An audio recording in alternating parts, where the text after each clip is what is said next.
All right, thank you. Yay. Thank you, Tom O'Grady. Because Tom O'Grady makes history fun. I yell that to him every time I see him on the street. You make history fun, Tom O'Grady.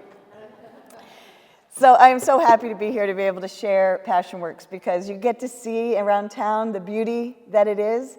And I hope today to give you some information about how it began and why and what we do. So to put it in a nugget, into a seed, PassionWorks is a collaborative community making space. And we have transformed the Greyhound bus station magic video space into this delightful land of creativity and exploration. Our focus is art first, so we are all about art making and that exploration. What we do is we take things and we turn it upside down from what's typical. So we approach art making through collaboration, individual art process, and then a lot of collaboration so that we can invite the community into the process. We upcycle. We do it not because it's cool these days. We did it because we didn't have a budget. And we grew into becoming cool because that's what you do now. And it's a green product activity. And it's also a problem solving to upcycle. And I'm very frugal in this world. And it's another way to save funding and to make placemaking. So whenever we make things from our region, it also has a story with every object that we make. And all that we do, I'm really focused on creating employment, and all of our products are designed around the workers. So as we go forward through these photographs, you can start to see individual absolute genius and how that is, how we glean the genius, the upcycled pieces, and at that intersect is product development. And we take very seriously the low-tech, high-magic approach. So we don't work with a lot of high-tech things. We work with our hands and turning cardboard into sharks that turn into a float, that turn into a parade for homecoming. So typically, employment opportunities for people with developmental differences were in what were called sheltered workshops, which are being phased out across the country. And this was a space that was a supported work environment that was more factory style in its approach. So you had time studies and people were able to be paid through below minimum wage to do a job. And here in Athens County, a lot of people that was making pens, capping pens, building pens. And we just asked the question, what if?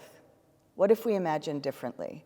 When I was beginning at ATCO, I saw people who were absolutely fabulous. And when a friend of mine received an award for putting pens together for 30 years, I just thought, oh my God, he's a painter. He's a painter. And he can be other things. But it's like, what else can happen? So what if? It's my favorite question. And what if we find out what Tiffany loves to do, and then it's the artists who are on staff who can take that genius and transport it into an opportunity where her gifts can be elevated and amplified. So Tiffany stays the same.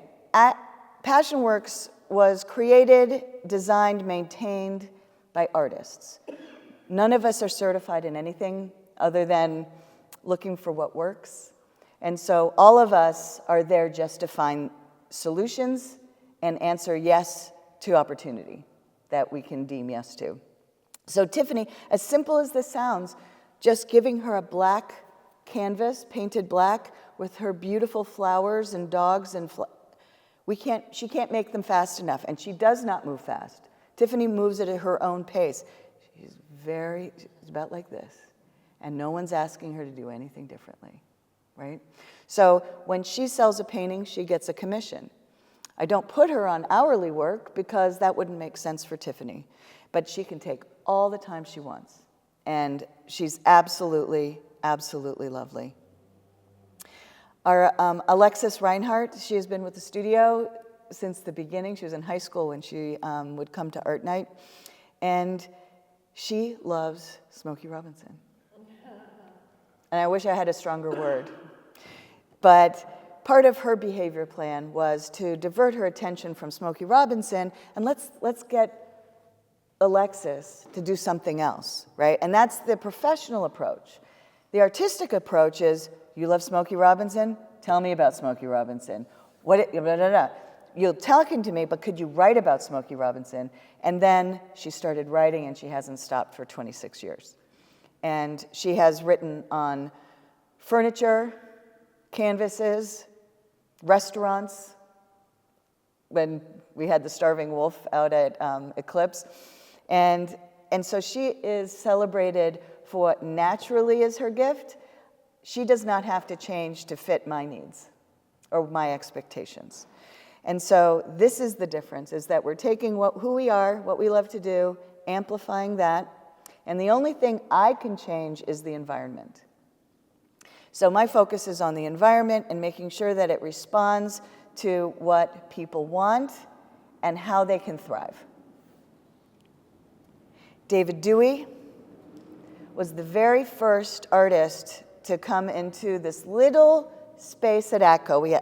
I was given a 10 by 10 foot space at ATCO. ATCO was the shelter workshop out on Stimson. And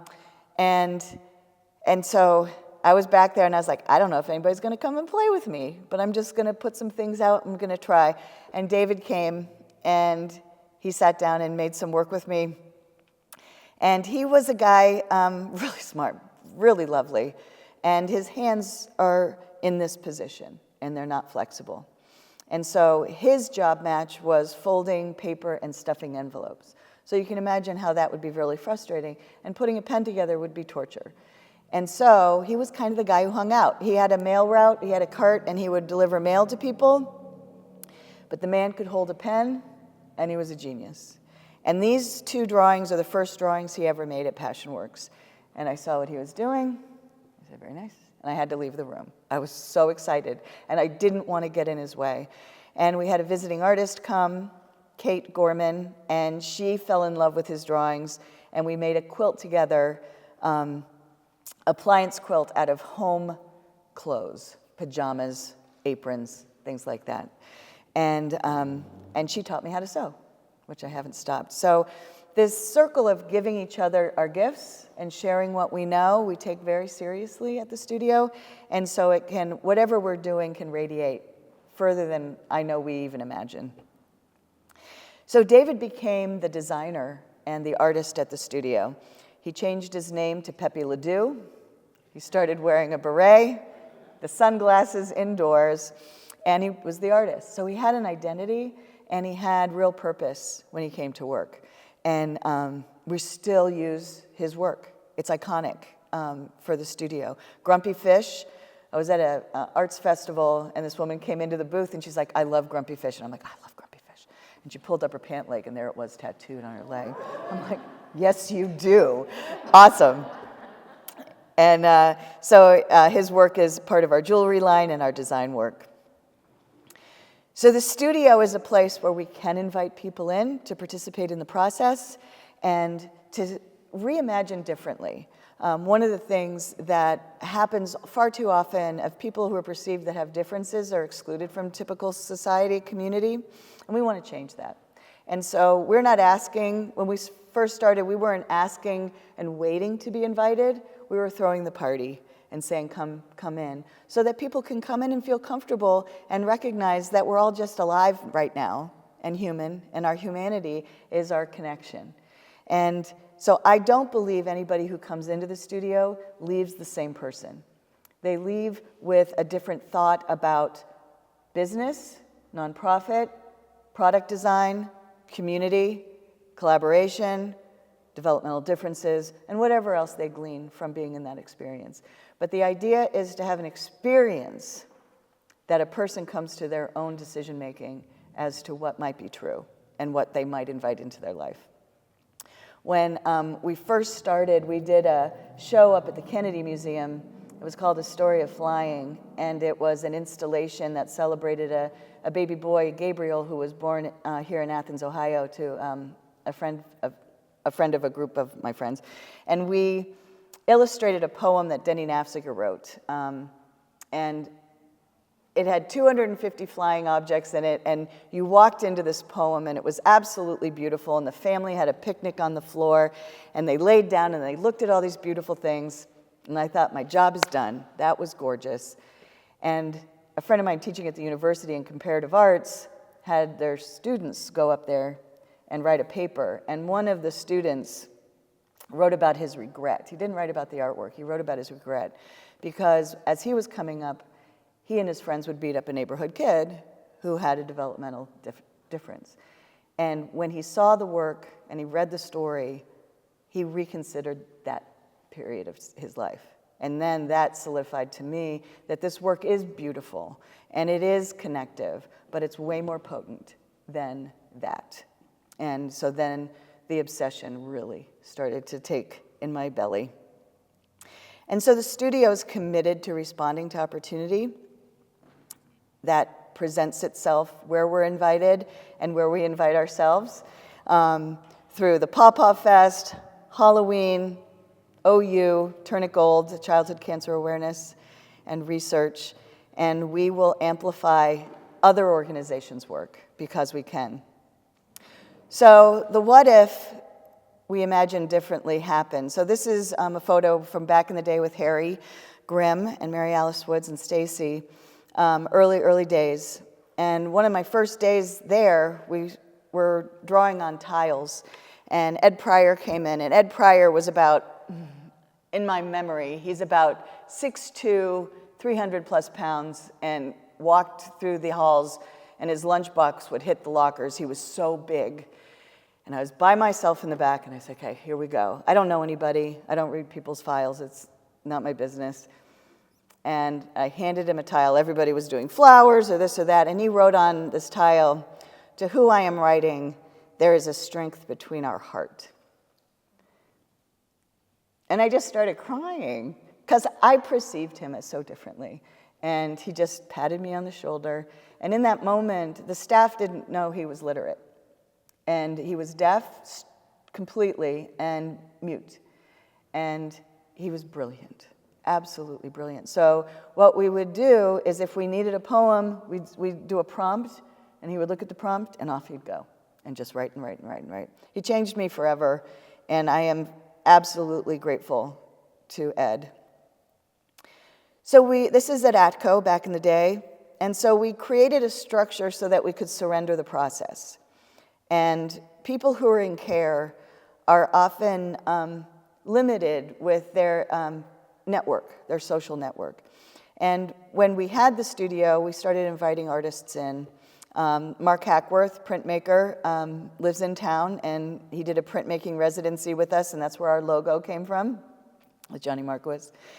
And there's David working on his book, and Bonnie seeing a baby. Like, you don't see children that often if you're in care. But one of the most remarkable moments was Wendy Miner, who's sitting on the table with Marty. Marty has very limited movement, and Wendy can move herself. So she moved her body onto the table and would follow Marty's movement with a watercolor pencil, and then Wendy would follow it with water on a brush, and they would do this.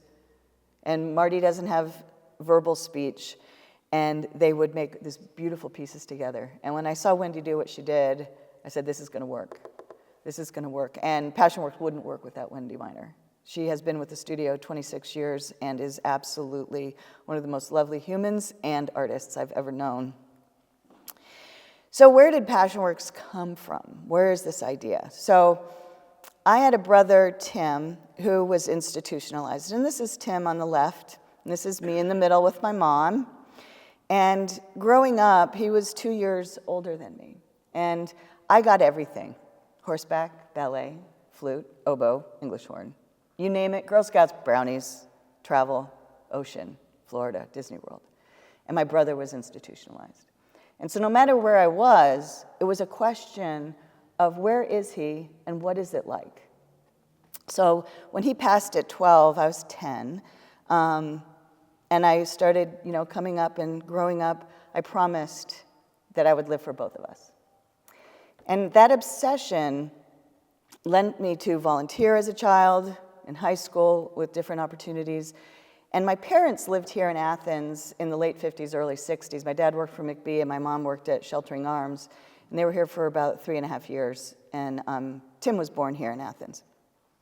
And my dad said, and we traveled a lot. My dad worked for Xerox, and so my people are from New England, but we moved all over. And my dad said, you know, I think you'd like Athens, Ohio.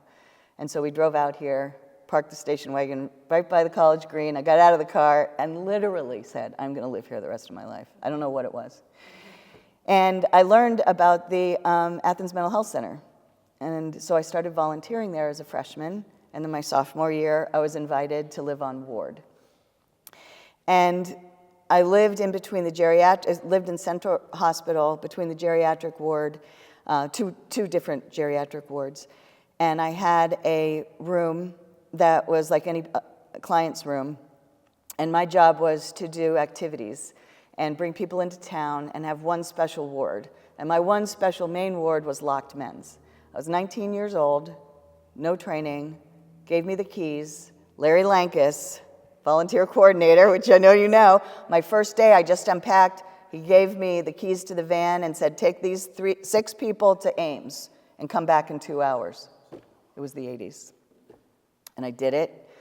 And I learned by doing. So my experience shared with me what happens in a cloistered environment. The original intent of the Ridges, the asylum, was precious. It was to be better. It was beauty. It was work. It was purpose. It was an intentional community. And the timeline of it changed. But the spirit of it stayed in its architecture and the beauty of the people who lived there. I still have friends who I lived with up there that are very close. And I also saw a lot of disrespect, abuse, and neglect. And I think that it was enhanced because community wasn't allowed in, and you weren't allowed to photograph. And I was a photo major. And rules are guides, because what are the rules protecting, right?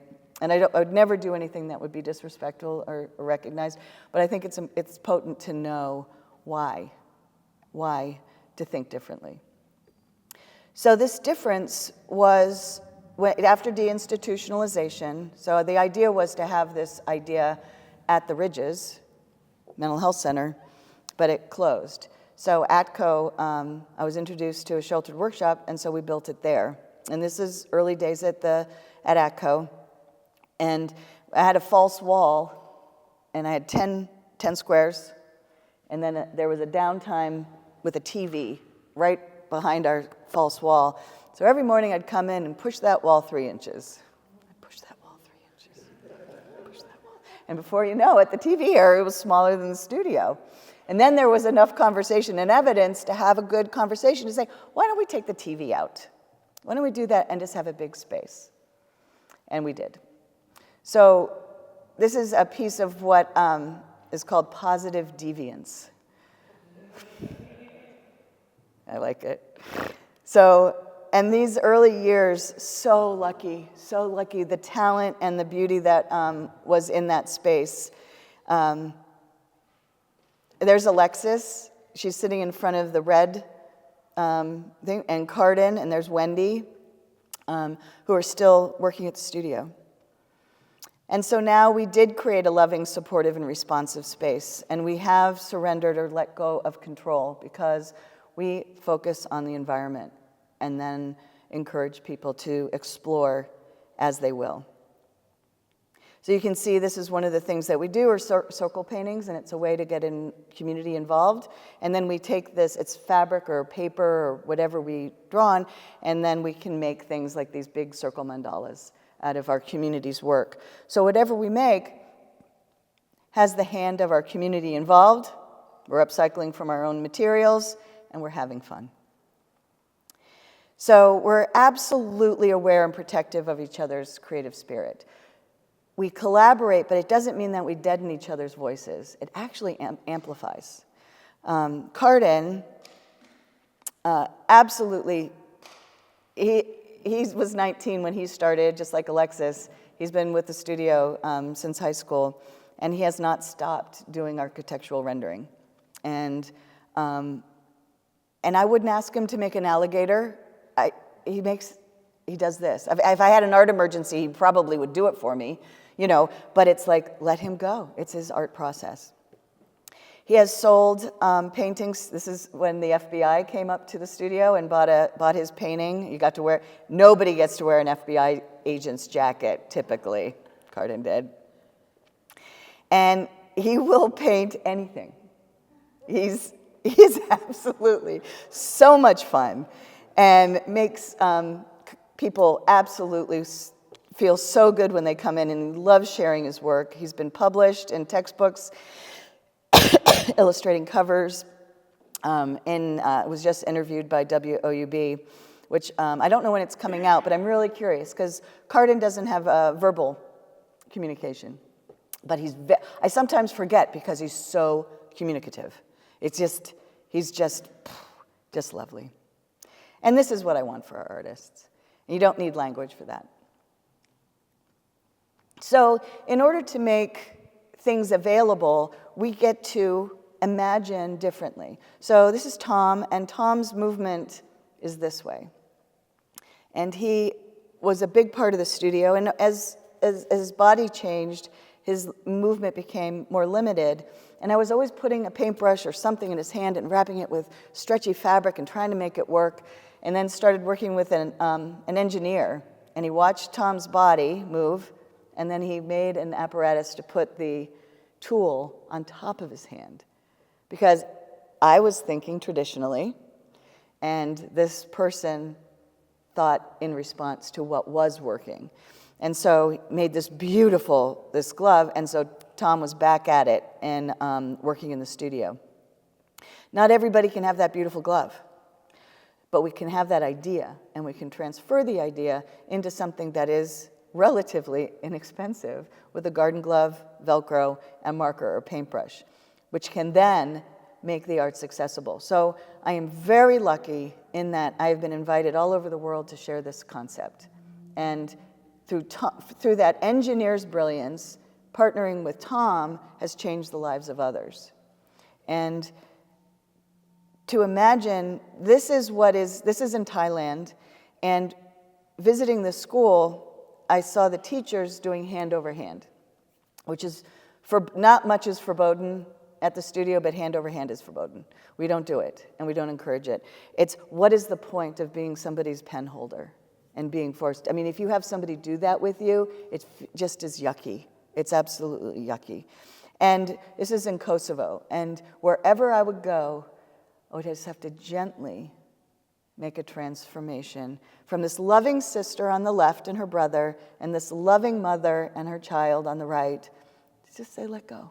It's okay. Let them do what they want. And they were just so afraid. Here's this American.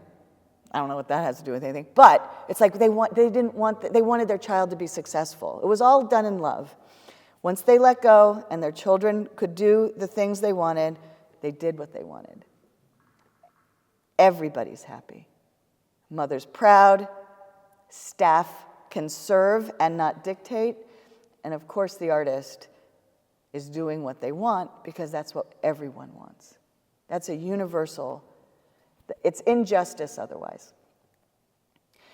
So we do work with the idea of hand underarm, and then once you understand somebody's position, you can be replaced with a beanbag or a pillow.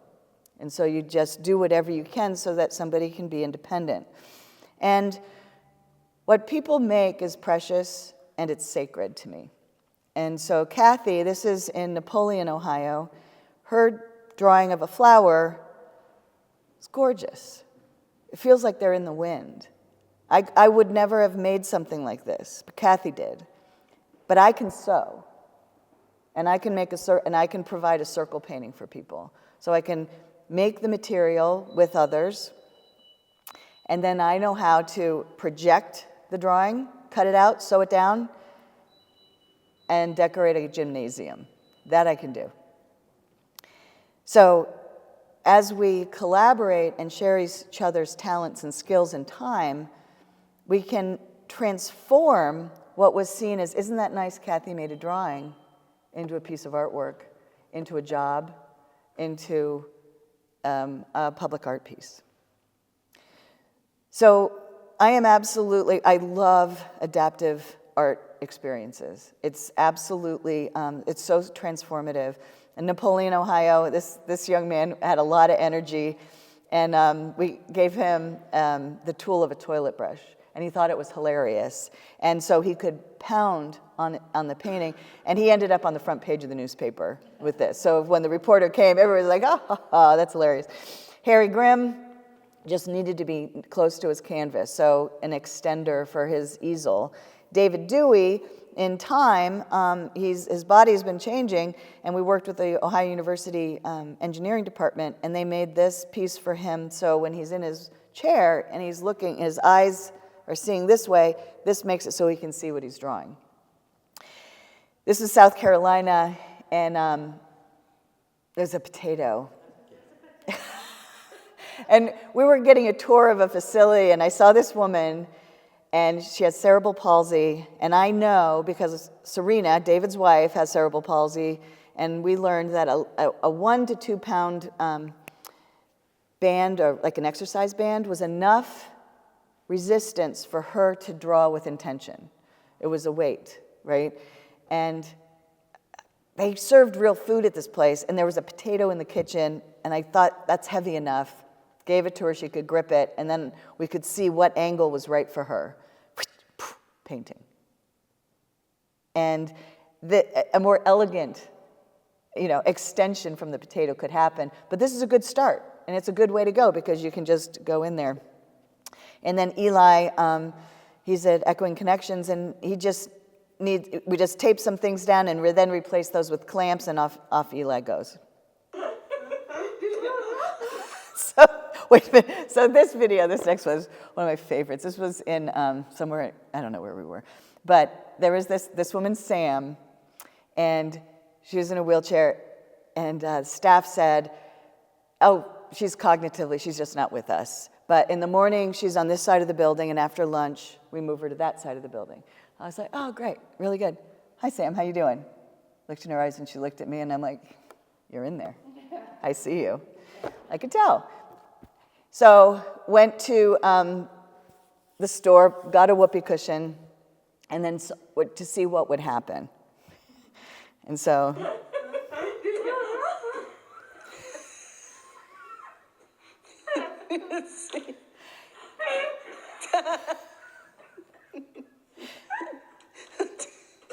So she's making a directive. She's placing it on there. She has humor. She's connecting with another. To imagine that she's not in her body is almost impossible.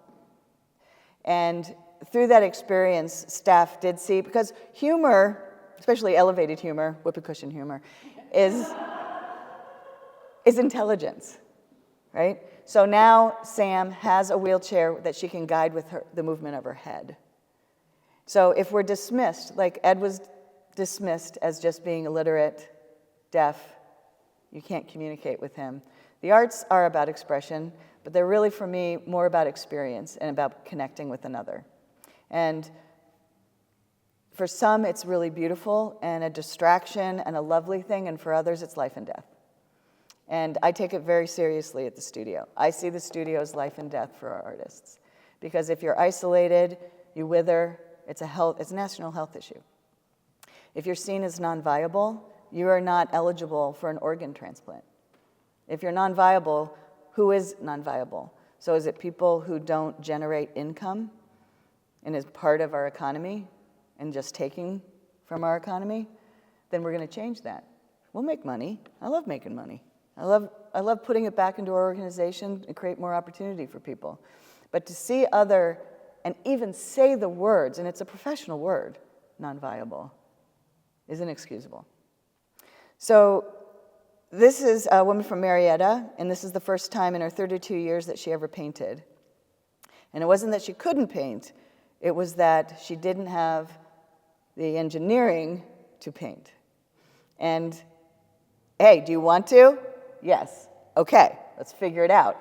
And we went to the costume box. Yes. And I got a call from her grandma, and I talked to her, and the staff said, Grandma said that Sam got paint on her clothes. I was like, oh, shit. Damn it. But the grandma was crying on the other end of the phone because her loved one was participating and not an audience member. And so, can you imagine being in these situations and have this kind of communication? It's addictive. And not only with making the art accessible in the manner in which somebody physically is involved with the arts, but what they do. Bonnie loves to rip paper. And at ATCO, she would rip paper, make a pile, and at the end of the day, staff would come and throw it away. And it was great because Bonnie was engaged all day. But that is her gift. And as an artist, you don't throw away gifts. And so Bonnie made these pieces, and then her pieces became clouds. And her pieces became some of the plants and different things at the bottom. And the value of being part of something opposed to just pushing that rock up the hill and being able to do it again the next day adds another value level to this person's life and to the people around her who got to participate to have that kind of response and partnership and collaboration. So, as an artist, I get to respond to what people do, and they can do. And so, to imagine I can sew, so I can cut out a circle with her work, and then I can make it part of a larger mural that is made out of things that were big. These were mailers, like Tyvek, and fabric, and jeans, and different things. And then you can write a book with my friend Susan, and it can become a cover of a book. So if when things are valued or seen as sacred or a gift, they're treated with respect and not thrown away or dismissed. And then those things can become the cover of a PBS documentary that tell the story of the people who are that documentary is about. And that people who draw flowers can be celebrated. And you don't know Carolyn maybe, but you know her work. And Carolyn was one of the first passion work artists, and she loved making flowers, and her flowers were in all our artwork. And we had a visiting artist named Kate Kern from Cincinnati, and she came in, and this is at Purple Chopsticks in the back room where the pink dress is. And she shared with us her approach to paper sculpture. And she shared with us a dart. And if you sew, are you familiar? You just a slit, and you can turn a 2D object into a 3D object, right? I don't know, I saw her do that, and I was just like, ugh. That is brilliant. And her art, you put it up, she may put things outside or in places, and it disintegrates, and it goes back to the earth, and that's her art process. I think it's beautiful. It's lovely. I like things to last, and I like to sell stuff. So, a shared technology. So at ATCO, one of the staff brought, their partner was at the Messenger in the print shop, and she came in and said, hey, I don't know if you can use these, but there's a lot more where these came from. And she put them in our space, and we started painting them. And I thought, oh, we could do paintings. We don't have to pay for frames. And we can just pop those on the wall, have a show. Woo! And then we started playing with that material and realized you could cut it with scissors. And then we remembered the dart and Carolyn's flowers, and we wanted to celebrate Carolyn. And there's the dart at the bottom of the petal, and you turn it, and it turns into a passion flower. And these passion flowers, we have sold over 39,000 of them and generated way over 3.5 million and created I don't know how many jobs. And all of that is filtered right back into the studio and into our community. And it's, there's David and Serena working on the metal, so it comes in broad size sheets. And you can see Alexis's writing on the far piece. And they are everywhere. And every time I see one on a porch, or I go into somebody's office or a restaurant, I see it, I'm like, yes, I love that. I just love it. And when people are doing what they love, they're very productive. Stacy Strickmaker, highly productive, has been, she's just, and everybody is. And the studio is just so full of art. And our flower is the official flower of Athens, Ohio, because we asked Mayor Abel. And we said, hey, Mayor Abel, do we have an official flower? And he said, I don't think we do, Patty. And I said, could this be it? And he said, sure, why not? And it was kind of a joke, but it turned into something bigger. And I am just so proud of our community to have an art piece that represents our being here and is upcycled. It's funky, and people come in and purchase it. And we sell them all over the country. And our gift is product development. And our product development is absolutely surrounding the worker. We don't do things we don't like to do. We just don't, we go with ease. We work hard and we go with ease. We do what we love. And we get asked to do a lot of different things.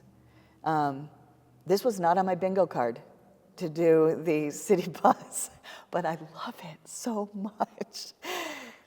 And we are asked to do murals. There are murals all over town, custom work.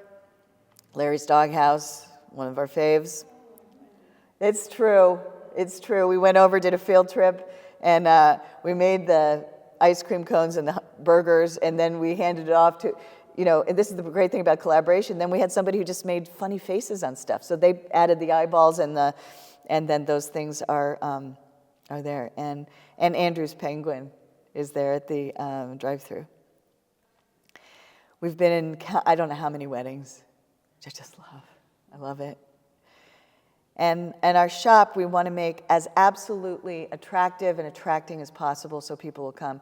I mean, I had a meeting yesterday, and 3 of the 4 people I was talking to had never been to the studio. They have flowers, but they hadn't been in yet. So anytime anybody has ideas of how we can attract people in, come in.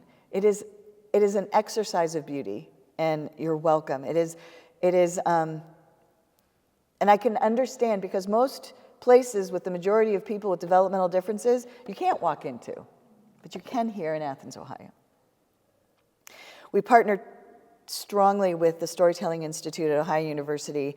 We have videos. We want to share our process. That is absolutely our dedication.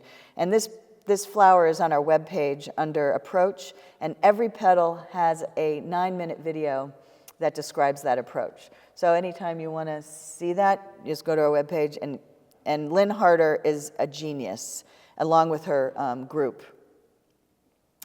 Cardin has a piece in the president's office. The university, we make lots of flowers for them. We work with international students. Make Respect Visible was a partnership with the studio. We make awards. We do what we're often asked to do. And we want students to experience the studio through internships, volunteering. So whatever they glean, they can take out into the world. We have an arm that is a consulting arm. So people come to Athens to see the space, and then we will go and travel and help bring it to other communities. So when I talk to students, whatever you do and you build a skill, you can leverage that into work and job. So you find out what people can't, won't, or don't know how to do, and you do, that can be your business. It's that simple. Because I think we dismiss what our talents are sometimes. And like when somebody first asked me to go and help them with their program, I'm like, well, just find out what people like to do and just do more of that. You don't need me. You don't need me. But it turns out you do. But it is that simple sometimes. And I can speak to it now, where I couldn't when I was green, very green. We work with women in domestic violence shelters in Memphis, Juneau, Alaska, Indiana. We've done 12 projects in Indiana. That's where the rocket ship is. That was good. I like that. This is in Barrow, Alaska, which is at the top of Alaska. And this gentleman, he was drawing and he was talking, and we thought maybe he has dementia because the staff couldn't understand him. I didn't know the staff was Filipino. I thought they were native. And so there was all this assumptions going around. Turns out he was Inuit. He was speaking his own language. And the drawing that's there is a drawing of a boat. And he made drawings of their nomadic lifestyle when he was younger. And that experience of making that art and trying to figure out what he was saying made it so that we could bring people who spoke his language into the center, and he spoke to somebody. I don't know how long it had been since he had had a conversation. All over Alaska, we've done 9 projects throughout Alaska, and working with kids who are in, it works. So we made a cardboard castle at the school, which I thought it was really super fun, and it had little crawl spaces and different things, but it turned out that they ended up using it for therapy. So it was way more fun to crawl through a castle than to crawl on a mat. And for kids with autism, puppets that can contain them and spaces, they can be in there, they can see their friends, but they have the protection of that space. So this is cardboard. Indiana, circle painting, beautiful drawings, changes the environment of a program. So when you walk into this program, you see the value and the talent and evidence, let's say evidence, of the people who are being served. And it's not just the physical and seeing what people do, it's recognizing what people love. So this woman just stood at the window of the program looking out at a John Deere sailor across the street. And she wouldn't have anything to do with me, right? And I'm like, well, what do you like John Deere? And she's like, yeah, duh. And I'm like, okay, let's make some John Deere art. And she's like, I can? Yes, you can. And look at her, nonstop. Who wouldn't want that? Same with this guy with NASCAR. Just walked around, pinched, poked, caused trouble. He's bored. Boredom is the danger of the people. And he started making NASCAR. And then people were coming to him to talk about NASCAR, opposed to him. He found his people. Hot Dog Festival. We can illustrate, we can amplify anything. Minneapolis Institute of Art. This is where Honey for the Heart came from. Got to see the May Day parade in Minneapolis, a handmade giant puppet parade. And Daniel is the bearded one in the green shirt who came to Athens and showed us how to make giant puppets. Changing. Sharing is powerful. So yes, children too. Anybody will do what they love and want to do. This is working with the Hispanic Coalition in Columbus, and we made the children into monarch butterflies because the monarchs go to Mexico and come back, and it was just a beautiful story and illustration. This is Moscow. This is in Ohio with the sewing, and then Moscow, Russia, with the cardboard. This is Moscow. This is, I met these folks on Facebook. My brother's like, you're going to Russia because you met somebody on Facebook. And I'm like, yes, they do puppets. They're fine. And so they invited Daniel and I to Russia and to work with kids with developmental differences and build things out of cardboard. And we also made some art installations. And so they said, okay, dress up as aliens because you're aliens. And I was like, okay. And then Daniel convinced me to paint ourselves blue. And I could not read the jar. He's like, it's going to be worth it. And I'm like, well, I have to say, the after party, I was still blue. So it was not temporary. But it was worth it. So in simplistic terms, we just respond to people, places, and things. And you may be familiar with Athens, Ohio Halloween, which I love, and I know it was going feral real bad.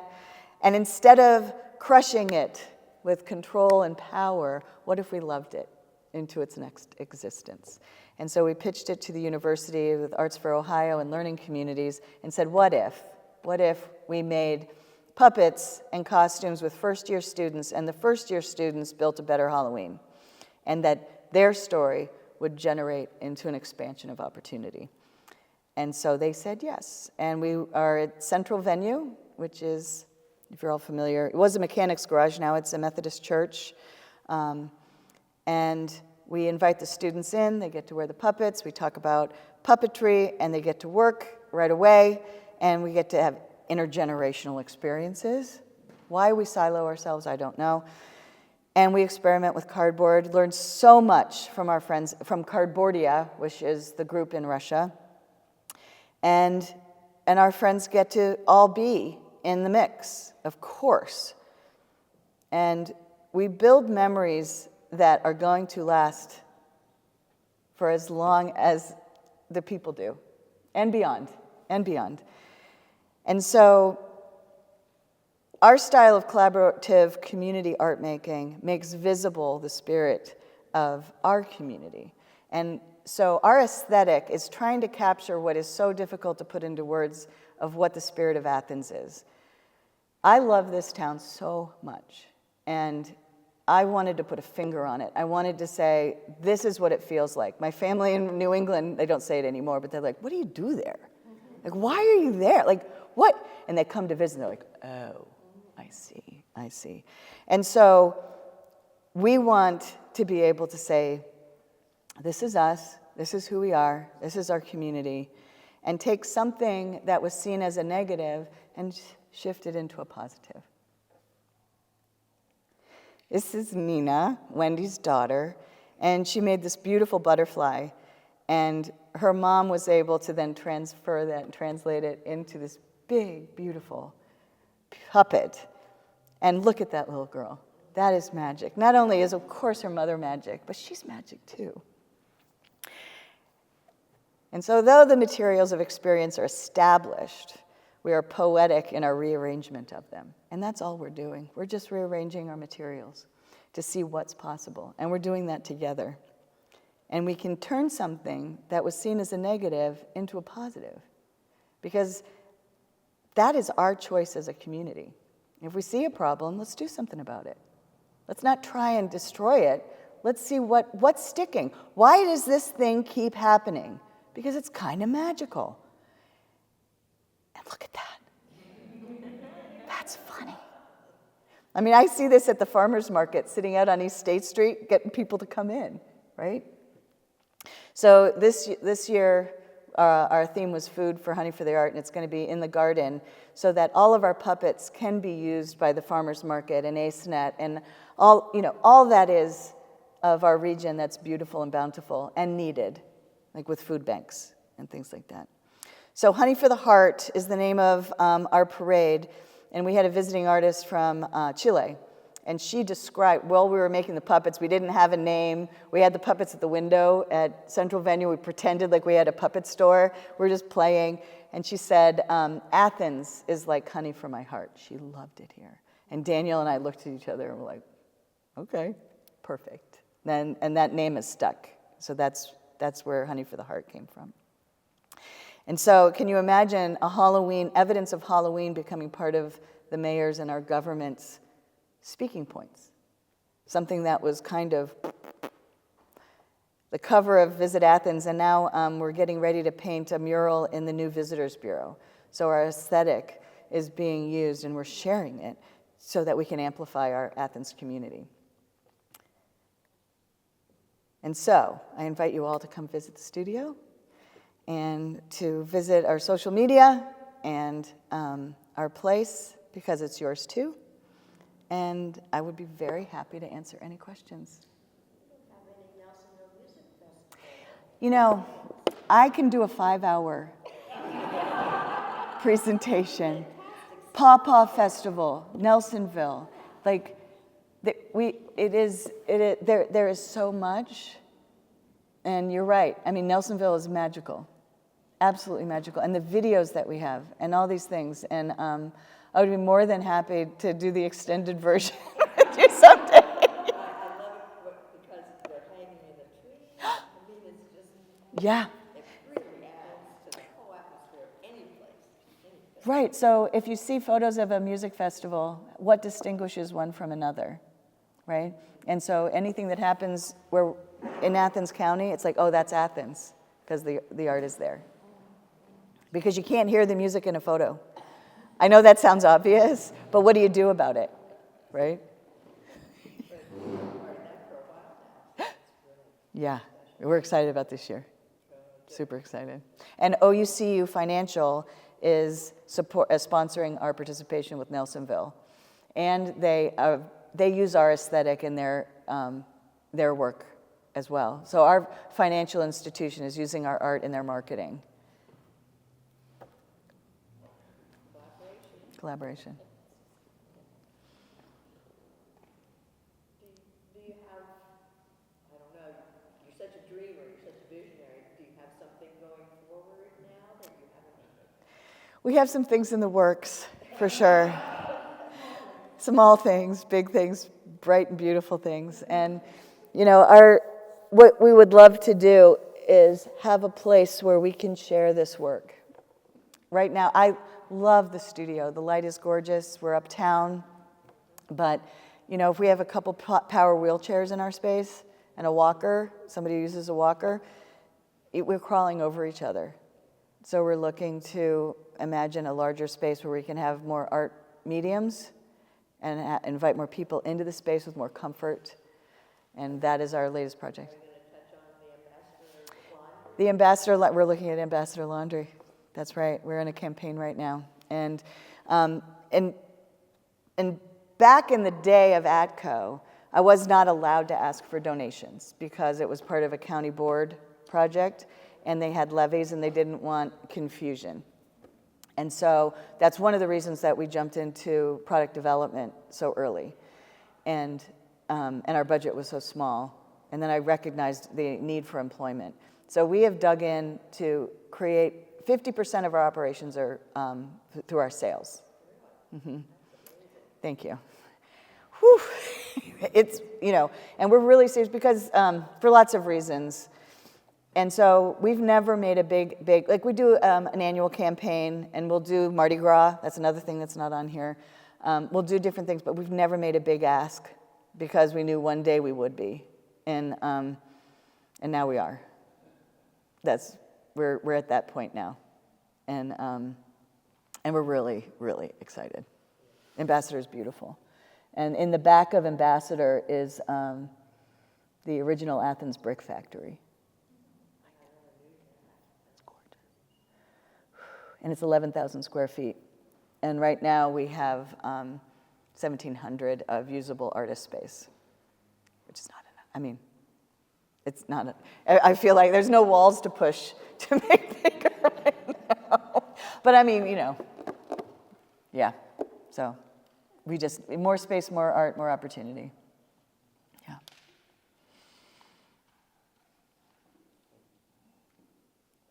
Anything else? Yes. After you were finished with it, you mentioned the Athens brick facility. I've actually gathered some information upstairs on that space. So Oh. after this is done, if you want to come look at Oh, I'd love to see it. Thank you. Oh, that's really great. Love it. You know, because that's a community shared pride, right? Is our brick. Awesome. All right. All right. Thank you. Appreciate it.